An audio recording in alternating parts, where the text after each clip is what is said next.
Hello and welcome to SPM IS Academy. Today we will analyze important newspaper articles of 20th January 2021. Please note you can download the PDF version of today's newspaper analysis by clicking the link given in the comment section. You can download the PDF version of December 2020 magazine from our website spmisacademy.com. You can also join our WhatsApp group through the link given in the description section for more study materials. This is the list of the topics that we'll be covering from today's newspaper. And the first article is taken from editorial segment. It talks about the concept of creamy layer in promotion. This topic is important from our syllabus paper 3 Indian polity point of view. तो समझते हैं ये creamy layer का concept है क्या. What is creamy layer? So creamy layer concept involves application of an income limit for the purpose of excluding people from reservation benefits whose income is above a certain limit. सरल शब्दों में कहें तो जिन भी categories के लोगों को reservation मिलता है फॉर एम्प्लॉयमेंट और for admission in education institutions, उनमें कुछ एक लोग हैं जो हायर इक्लॉन्स को बिलोंग करते हैं, जो हायर इनकम लिमिट को बिलोंग करते हैं. उन लोगों को ये रिजर्वेशन का बेनिफिट ना दिया जाए. इसी कॉन्सेप्ट को कहते हैं the concept of creamy layer.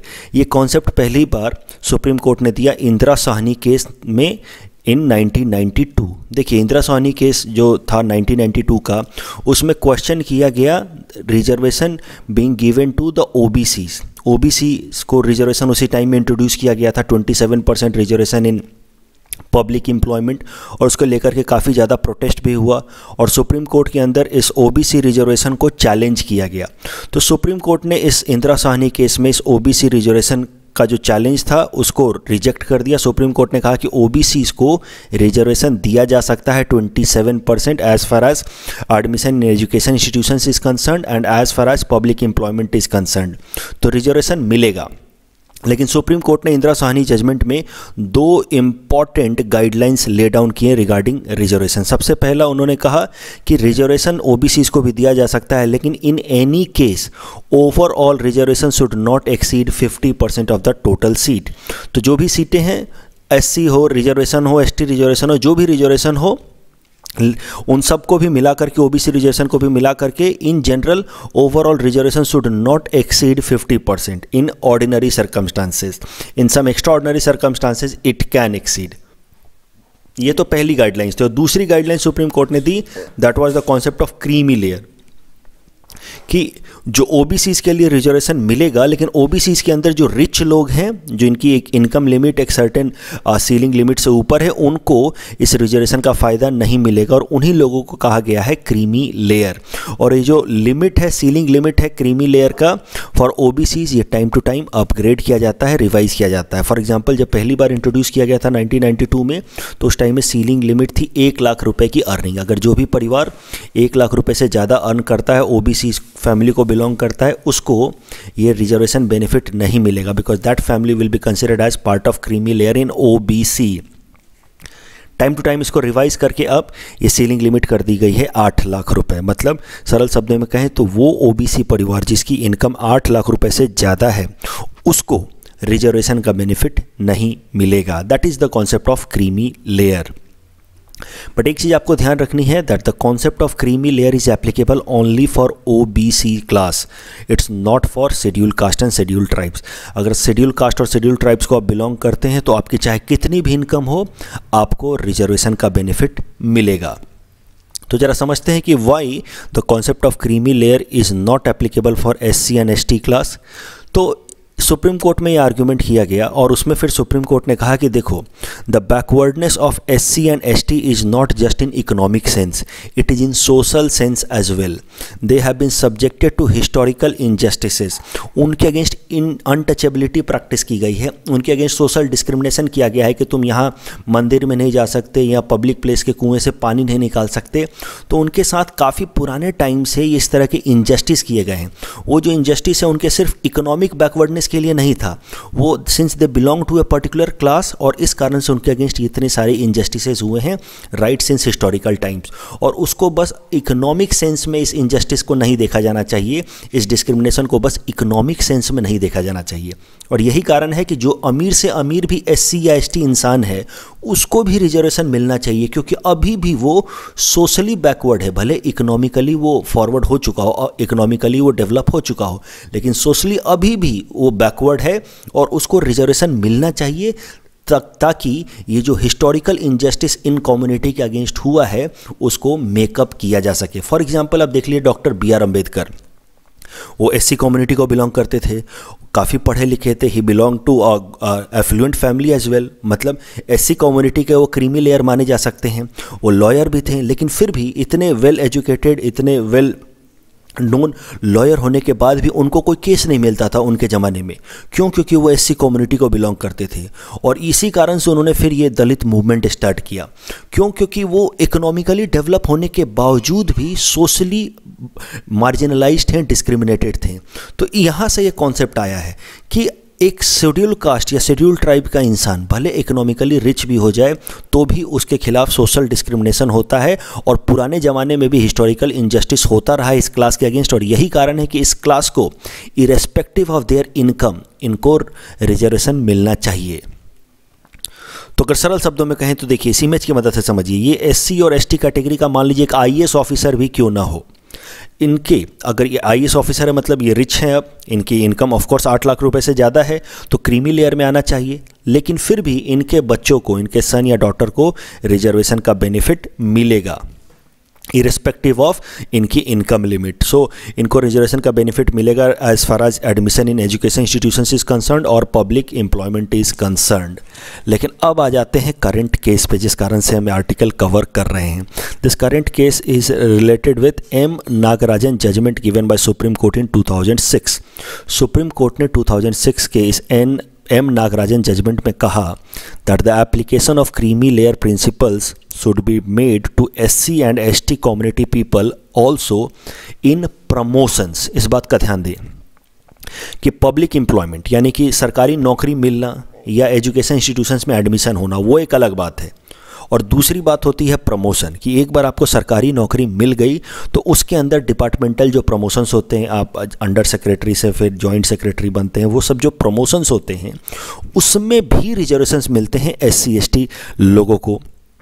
Supreme court ने कहा कि ये रिजर्वेशन नहीं दिया जाना चाहिए और इस रिजर्वेशन के लिए क्रीमी लेयर का कॉन्सेप्ट एप्लीकेबल होना चाहिए। मतलब अगर आप शेड्यूल कास्ट या शेड्यूल ट्राइब कम्युनिटी को भी बिलोंग करते हैं तो आपको नौकरी मिलने में तो आपको रिजर्वेशन मिलेगा, एजुकेशन इंस्टीट्यूशंस में एडमिशन के लिए तो आपको रिजर्वेशन मिलेगा, लेकिन एक बार जब नौकरी मिल गई तो उसके बाद प्रमोशन के लिए आपको रिजर्वेशन नहीं मिलेगा। तो इस केस से फिर समझो कि अगर IAS ऑफिसर हैं शेड्यूल कास्ट या शेड्यूल ट्राइब्स के तो इनके बच्चों को भी रिजर्वेशन मिलेगा। अगर ये IAS ऑफिसर बन जाए तो इनके बच्चों को भी रिजर्वेशन मिलेगा एज फार एज एम्प्लॉयमेंट यानी कि पब्लिक जॉब इज कंसर्न या एडमिशन इज कंसर्न। लेकिन इन IAS ऑफिसर को ये according to this M Nagarajan judgement of supreme court of 2006 इनको अब इनके डिपार्टमेंट में प्रमोशन के लिए रिजर्वेशन नहीं मिलेगा। That is the crux of this M Nagarajan case judgement of 2006। Current news क्या है जिस कारण से हम आर्टिकल कवर कर रहे हैं? तो करंट न्यूज़ बस यही है कि attorney general of India has requested the supreme court to reconsider its decision of Nagaraj case. उन्होंने कहा कि सर आप ही का तो जजमेंट है, अटॉर्नी जनरल ने सुप्रीम कोर्ट को याद दिलाया कि आप ही का तो जजमेंट है इंदिरा साहनी केस में 1992 में कि जो SC ST कम्युनिटी के लोग हैं इनको हमेशा रिजर्वेशन मिलना चाहिए respective of their economic status, क्योंकि इनके अगेंस्ट हिस्टोरिकल इनजस्टिस हुआ है। और अब आप ही कह रहे हैं M नागराजन केस में कि अब एक बार इनको नौकरी मिल गई तो इनको प्रमोशन में रिजर्वेशन नहीं मिलना चाहिए। तो these two things are appearing apparently contradictory and please reconsider it. इस तरीके से एक पिटीशन फाइल की है अटॉर्नी जनरल ने सुप्रीम कोर्ट के अंदर, और इस कारण से ये आर्टिकल हम कवर कर रहे हैं। इस टॉपिक के बेसिस पे हमने आपको ये प्रैक्टिस क्वेश्चन दे रखा है। You can attempt this question and you can submit the answer in the comment section. The next article is taken from international segment. It is about vaccine Maitri started by India, and this topic is important from our syllabus paper 3 international relations point of view. सबसे पहले देखते हैं current news क्या है। So current news ये कहता है कि आज से India will officially begin its vaccine diplomacy by supplying made in India COVID-19 vaccine to its neighbor countries and key partners। तो आज से हम हमारे देश की बनी हुई वैक्सीन्स हम अपने आसपास के जो हमारे क्लोज नेबर कंट्रीज़ हैं या पार्टनर्स हैं उनको हम ये वैक्सीन्स सप्लाई करना शुरू करेंगे। And it will be part of India's vaccine diplomacy, मतलब वैक्सीन का इस्तेमाल करेंगे अपने फॉरेन रिलेशंस को इम्प्रूव करने के लिए। सबसे पहले दो कंट्री जहाँ पे ये वैक्सीन डिप्लोमेसी जिनके साथ की जाएगी वो हैं भूटान एंड मालदीव, और बाद में बांग्लादेश, नेपाल, म्यांमार, सेचेल्स और श्रीलंका, अफगानिस्तान एंड मॉरिशस को भी ये वैक्सीन्स दी जाएंगी that are made in India. एक बात आपको ध्यान रखनी है कि पाकिस्तान को इस वैक्सीन डिप्लोमेसी से बाहर रखा गया है। So except Pakistan all our neighbouring countries have been included under vaccine diplomacy of India. अब जरा समझते हैं कि ये वैक्सीन डिप्लोमेसी का हम आंसर राइटिंग में कैसे इस्तेमाल कर सकते हैं। देखिए, India is projecting this vaccine diplomacy as part of its neighbourhood first policy. Neighbourhood first policy क्या है वो भी जरा देख लो। According to neighbourhood first foreign policy of India, India will actively focus on improving its ties with its immediate neighbours. तो जो भी हमारे इमीडिएट नेबर्स हैं, श्रीलंका, भूटान, नेपाल, उनके साथ हम अपने संबंध अच्छे करने के लिए हमारी एक फॉरेन पॉलिसी है जिसका नाम है नेबरहुड फर्स्ट पॉलिसी। और ये नेबरहुड फर्स्ट पॉलिसी का आप बिगिनिंग मान सकते हैं with the first term of prime minister Narendra Modi. जब 2014 में नरेंद्र मोदी जी पहली बार प्रधानमंत्री बने तो उन्होंने अपनी स्वेरिंग इन सेरेमनी में अपने जो भी नेबरहुड के कंट्रीज़ हैं उन सब के हेड ऑफ द स्टेट्स को इनवाइट किया, right from Bhutan, Mauritius, Bangladesh, Sri Lanka, चेक रिपब्लिक, हर जगह से, म्यांमार से, नेपाल से, थाईलैंड से, हर जगह से अपने जो हेड ऑफ द स्टेट्स हैं हमारे नेबरहुड कंट्रीज़ हैं उनको इन्वाइट किया। और इसके साथ ही माना जाता है कि it was the beginning of India's neighbourhood first policy. देखिए, एक बात समझ लीजिए, जो भी हमारी फॉरेन पॉलिसी होती है वो कभी भी फॉर्मली सरकार बताती नहीं है कि आज से हम ये फॉरेन पॉलिसी अपना रहे हैं। सरकार के जो भी एक्शंस होते हैं, जो भी प्लानिंग होती है, उसके बेसिस पे मीडिया ये सब स्टेटमेंट या टर्मिनोलॉजीज देता है कि इंडिया की foreign policy neighbourhood first. Neighbourhood first जैसी कोई ऑफिशियल या फॉर्मल टर्म नहीं है भारत सरकार की तरफ से, लेकिन 2014 में जब नरेंद्र मोदी जी ने सबको बुलाया तो तब से मीडिया ये लिख रही है कि India has been focusing under Narendra Modi on its neighbourhood first policy and it is now part of India's foreign policy. और इसी को आगे ले जाते हुए इंडिया ने अब ये वैक्सीन डिप्लोमेसी भी शुरुआत की है, और वैक्सीन डिप्लोमेसी को नरेंद्र मोदी जी ने नाम दिया है वैक्सीन मैत्री। तो अभी आंसर राइटिंग में इसी का इस्तेमाल करेंगे तो it will help you in fetching better marks. जरा देखते हैं what initiatives have been taken by India under neighbourhood first policy so far. India ने सागर इनिशिएटिव लिया है, security and growth for all in the region. ITEC programme चलाया है, technical and educational cooperation. तो जो भी हमारे आसपास के जो नेबरहुड कंट्रीज़ है वहाँ पे हम लोग उनको टेक्निकल सपोर्ट देते हैं, उनको एजुकेशन में स्किल डेवलपमेंट करते हैं under this neighbourhood policy. SAARC satellite हम लेकर के आए 2017 में। मोटर व्हीकल एग्रीमेंट हमने प्रपोज किया था इन सार्क समिट ऑफ 2016। और अब हाल फिलहाल में बिल्कुल रिसेंट वन है वैक्सीन मैत्री, that will be part of India's neighbourhood first foreign policy. तो अगर कभी भी नेबरहुड फर्स्ट पे सवाल आ जाए तो वैक्सीन मैत्री आपको लिखना ही लिखना है, otherwise you will lose marks. The next article is taken from national segment. It is about 69th North East Council. This topic is important from our syllabus paper 3 Indian polity point of view. समझते हैं ये north east council होती क्या है, फिर current news देखेंगे। देखो, it is a statutory body created under north east council act of 1971 and it includes all 8 north eastern states. Earlier it included only 7, लेकिन बाद में 2002 में north east council act of 1971 को अमेंड करके सिक्किम को भी इसमें ऐड कर दिया गया, और इसके साथ ही इसके टोटल मेंबर्स हो गए 8, पहले बस 7 थे। ये नॉर्थ ईस्ट काउंसिल का हेड क्वार्टर है शिलोंग में। इस तरह का एक बिल्डिंग है शिलोंग में जहाँ पे इस नॉर्थ ईस्ट काउंसिल की हेड क्वार्टर है। इसके कौन कौन से मेंबर्स होते हैं नॉर्थ ईस्टर्न काउंसिल के, वो भी ज़रा देख लेते हैं। इस नॉर्थ ईस्टर्न काउंसिल के चेयरमैन होते हैं यूनियन होम मिनिस्टर, जो अभी अमित शाह जी हैं, और उसके अलावा इसके एक वाइस चेयरमैन होंगे who is the minister of development of north eastern reason. उसके अलावा जो बाकी 8 नॉर्थ ईस्टर्न स्टेट्स हैं उन सब के जो चीफ मिनिस्टर्स हैं they are members of north eastern council.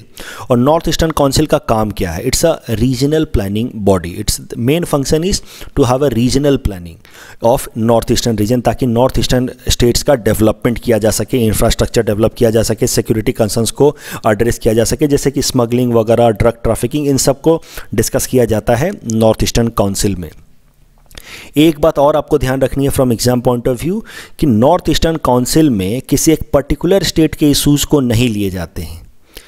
North eastern council में इन जनरल वो इशूज़ लिए जाते हैं जो 2 या 2 से ज़्यादा स्टेट को इंक्लूड कर रहा है। For example north eastern council में आसाम के अंदर फ्लड के इशूज़ को नहीं लिया जाएगा इन जनरल, क्योंकि वो आसाम का प्रॉब्लम है और उसके लिए स्पेसिफिकली आसाम सरकार डील करेगी। नॉर्थ ईस्टर्न काउंसिल में वो सारे इशूज़ लिए जाते हैं जिसमें 2 या 2 से ज़्यादा नॉर्थ ईस्ट के स्टेट्स इंक्लूडेड हों, जैसे स्मगलिंग। अब स्मगलिंग किसी एक स्टेट का प्रॉब्लम नहीं है, इंसर्जेंसी किसी एक स्टेट का प्रॉब्लम नहीं है, it is problem of entire north eastern states. तो इस तरह के इशूज़ लिए जाते हैं इन जनरल। लेकिन सिक्किम के केस में सिक्किम स्पेसिफिक टॉपिक्स भी लिए जा सकते हैं, ऐसा नॉर्थ ईस्टर्न काउंसिल के चार्टर में लिखा है। तो इस पॉइंट को याद रखना, इट्स वेरी इंपॉर्टेंट कि सिक्किम के केस में Sikkim specific topics can be taken, but for other states state specific topics are not taken in general. अभी करंट न्यूज़ क्या है जिस कारण से हम आर्टिकल कवर कर रहे हैं? The current news is that 69th north eastern council session will be held in Shillong on coming 23 जनवरी, और इसको चेयर करेंगे ऑफ कोर्स इंडिया के होम मिनिस्टर अमित शाह जी। और इसमें जो इशूज शायद से रेज किए जा सकें जाएंगे बाय मेघालय गवर्नमेंट, ऐसा कहा गया इस आर्टिकल में, वो है कि मेघालय को ILP दिलाया जाए ताकि ओवरऑल स्मगलिंग और इन सब के प्रॉब्लम्स को रोका जा सके। खासी और गारो लैंग्वेज को 8th schedule of the constitution में इंक्लूड किया जाए। और बॉर्डर डिस्प्यूट्स जो हाल फिलहाल में काफ़ी बढ़ गए हैं असम मेघालय के बीच में, असम मणिपुर के बीच में, उन सबको भी इस 69 नॉर्थ ईस्टर्न काउंसिल में डिस्कस किया जाएगा। देखिए बॉर्डर डिस्प्यूट्स असम और मणिपुर के बीच में काफ़ी ज़्यादा बढ़ गए थे इस साल, ये तो आपको पता ही है, मैंने भी इससे रिलेटेड कम से कम 2 या 3 आर्टिकल कवर किए हैं। तो border dispute between the states of north east ये एक इंपॉर्टेंट क्वेश्चन हो गया है और इससे रिलेटेड सवाल आ सकता है आने वाले एग्जाम्स में, खासकर मेंस में। तो उसमें आप ये नॉर्थ ईस्टर्न काउंसिल का मेंशन जरूर करना कि सच problems, border disputes amongst north eastern states, such problems could be resolved through north east council. Please attempt this question that is based on this topic, and you can submit the answer in the comment section. The next article is taken from Assam segment. It talks about science city to be developed in Assam. This topic is important from our syllabus paper 6 Assam issues point of view. So current news देखते हैं। News काफ़ी सरल है। A science city at Tepesia near Guwahati will be set up. And this science city will be developed over an area of about 250 bighas and will have an estimated cost of rupees 184 crores. And this science city will be a joint project of National Council of Science Museum and Science and Technology Department of Assam government. और science city का purpose है कि it will popularise science and technology at the grass root level. जो हमारे यहाँ के students हैं, जो हमारे यहाँ के जो यंग पॉपुलेशन है, उनको साइंस एंड टेक्नोलॉजी में उनके इंटरेस्ट को डेवलप किया जाए। That will be the purpose of this science city that is being developed. और इसका स्टोन लेइंग फाउंडेशन कल कंडक्ट कराया गया, जहाँ पे चीफ मिनिस्टर सर्बानंद सोनोवाल जी ने इसकी स्टोन लेइंग फाउंडेशन की है। अभी साइंस सिटी पे कभी सवाल आ जाए तो आप उसमें अपने कॉन्स्टिट्यूशन को ज़रूर मेंशन करना कि इसका मेन पर्पस क्या है, हमारे अंदर जो साइंटिफिक टेम्पर है उसको डेवलप करना। तो आपको याद आना चाहिए कि हमारा कॉन्स्टिट्यूशन में भी एक हमारी फंडामेंटल ड्यूटी है under part 4A of Indian Constitution under Article 51A sub clause H. It says that it shall be duty of every citizen of India to develop scientific temper, humanism and spirit of inquiry and reform. तो आप लिख सकते हैं कि जो science city Assam में develop किया जा रहा है that is in line with a fundamental duty mandated by our constitution. The next article is again taken from Assam segment. It talks about ceremonial launch of Re-Swayam scheme. This topic is again important from our syllabus paper 6 Assam schemes point of view. So Re-Swayam है क्या? देखिए सबसे पहले current news देख लेते हैं। Current news ये है कि Re-Swayam स्कीम को आज चीफ मिनिस्टर सर्बानंद सोनोवाल जी फॉर्मली लॉन्च करेंगे फ्रॉम कुमार भास्कर बर्मन क्षेत्र of Amingaon, that is in Guwahati of course. तो री-स्वयम स्कीम को आज फॉर्मली लॉन्च किया जाएगा। ये Re-Swayam scheme is a redesigned version of Swayam. Swayam scheme already हमारे स्टेट में चल रही है, उसको रीडिज़ाइन किया गया है और इसका नाम दिया गया री-स्वयम, इसीलिए इसको कह रहे हैं री-स्वयम। री यहाँ पे इसका मतलब है रीडिजाइंड स्वयं स्कीम। रीडिजाइन स्वयं स्कीम में होगा क्या? स्वयं का भी फुल फॉर्म देख लो। Swayam stands for Swami Vivekananda Assam youth empowerment scheme. Redesign Swayam में होगा क्या कि ₹50,000 each will be provided to at least 2 lakh youths of Assam as a seed money to start business. तो सारे यूथ्स को कम से कम 50-50 हज़ार रुपये दिए जाएंगे, 2 लाख कम से कम यूथ को, कि वो अपना नया बिजनेस स्टार्ट कर सकें। इसमें जनरली सेल्फ हेल्प ग्रुप्स को पैसा दिया जाएगा। लेकिन देखिए कैसा होता है, सेल्फ हेल्प ग्रुप में तो एक इंडिविजुअल होता नहीं है। सेल्फ हेल्प ग्रुप में कम से कम 5 लोग 10 लोग इस तरीके से होते हैं। तो जितनी बड़ी सेल्फ हेल्प ग्रुप होगी उतना ज़्यादा अमाउंट अलॉट किया जाएगा। फॉर एग्जांपल अगर 5 लोगों की सेल्फ हेल्प ग्रुप है तो हर एक मेंबर के 50,000 के हिसाब से 5 लोगों को उस सेल्फ हेल्प ग्रुप को 2.5 लाख रुपये दिए जाएंगे। अगर 10 लोगों की सेल्फ हेल्प ग्रुप है तो हर एक मेंबर के 50,000 रुपये के हिसाब से 10 मेंबर की सेल्फ हेल्प ग्रुप को 5 लाख रुपये दिए जाएंगे। इस तरीके से हर एक यूथ के नाम पे 50,000 रुपये दिया जाएगा। जितनी बड़ी सेल्फ हेल्प ग्रुप की साइज होगी उतना ज़्यादा पैसा मिलेगा to start a new business under re Swayam scheme. The next article is again taken from Assam segment. It is about Saras Fair. This topic is important from our syllabus paper 6 Assam issues point of view. So news देख लेते हैं। News काफ़ी सरल है। असम सरकार ने trade fair launch किया है। असम के अंदर खासकर गुवाहाटी सिटी में ये ट्रेड फेयर लॉन्च किया गया जिसका नाम है सरस ट्रेड फेयर। और ये ट्रेड फेयर का पर्पस ही होगा कि ये एक प्लेटफॉर्म प्रोवाइड करे हमारे स्टेट आसाम के अंदर जो भी सेल्फ हेल्प ग्रुप्स हैं वो अपना प्रोडक्ट ला करके यहाँ पे मेले में लगाएं, ट्रेड फेयर में लगाएं, ताकि उनके प्रोडक्ट के बारे में लोग जानें और उसको ख़रीदें और उनके प्रोडक्ट की डिमांड बढ़े, मार्केटेबिलिटी बढ़े। And this Saras fair has been started under Assam state rural livelihood mission. और ये Assam state rural livelihood mission के बारे में भी ज़रा समझ लेते हैं। Its main objective is to promote self employment opportunities for rural youth and it helps in creation of self help group of women for women economic independence and empowerment. तो आपको तो पता ही है कि सेल्फ हेल्प ग्रुप्स काम क्या करते हैं। इन जनरल वो वुमेन की ग्रुप होती है जिसका पर्पस ही होता है कि वो वुमेन को उनके अंदर एंटरप्रेन्योरशिप स्किल डेवलप करे और उनको इकोनॉमिकली इंडिपेंडेंट बनाए। तो इस पर्पस से असम के अंदर सेल्फ हेल्प ग्रुप को डेवलप करने के लिए Assam state rural livelihood mission चलाया गया। और Assam state rural livelihood mission के अंतर्गत हर साल असम में खासकर गुवाहाटी सिटी और आसपास के एरिया में ये सरस मेला लगाया जाता है। सरस मेला में जो सेल्फ हेल्प ग्रुप्स हैं वीमेन की, वो आकर के अपना अपना प्रोडक्ट बेचती हैं। फॉर एग्जांपल किसी ने पापड़ बनाया है बढ़िया, किसी ने अचार बनाया है बढ़िया, तो वो ला करके यहाँ पे फेयर में लगाया जाता है और वो फिर लोग उसको खरीदते हैं और लोग उनके प्रोडक्ट के बारे में जानते हैं। In our segment, most probable PT topics for upcoming APSC, today we'll cover topic number 348 to 350. Topic number 348 is about Electoral Bond Schemes 2018. Electoral bond is a financial instrument for making donations to political parties. The bonds are issued in the multiple of ₹1,000, 10,000, ₹1 lakh, 10 lakh and 1 crore without any maximum limit. The State Bank of India is authorized to issue and encash these bonds which are valid for 15 days from the date of issuance.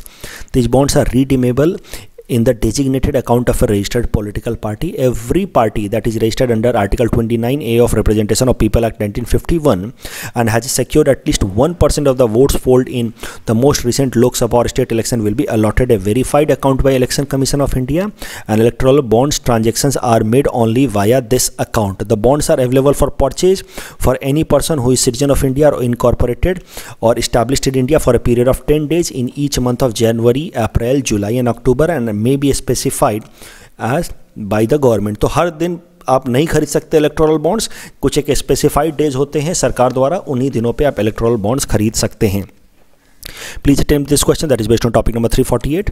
Topic number 349 is about Basic Exchange Cooperation Agreement. It is a geospatial cooperation agreement recently signed between India and US. तो recently एक 2+2 dialogue platform हुई थी India और US के बीच में इन अक्टूबर 2020, जहाँ पे ये बेका अग्रीमेंट साइन किया गया है and it is one of the 3 foundational agreement sign between India and US regarding defence. बाकी जो 2 फाउंडेशनल अग्रीमेंट है they are LEMOA and COMCASA. LEMOA is about logistical cooperation while COMCASA is about cooperation in communication system. Topic number 350 is about Amur falcons. Amur falcons are the world's longest traveling raptors. Start traveling on the onset of winters from Siberia. Every year in the month of October, millions of Amur falcons migrate from the eastern countries of Siberia and China and North Korea to South Africa.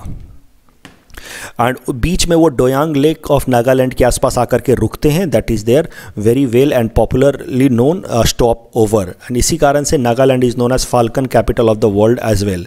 अमूर falcons have been categorised as least concerned species in IUCN Red Data Book. Please attempt this question based on topic number 350.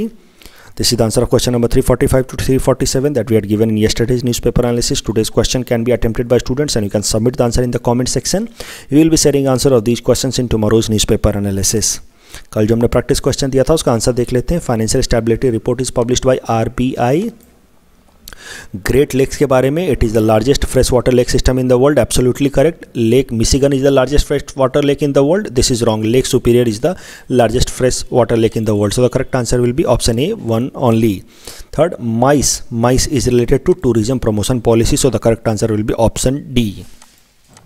That's all from our side for today. Thanks for watching.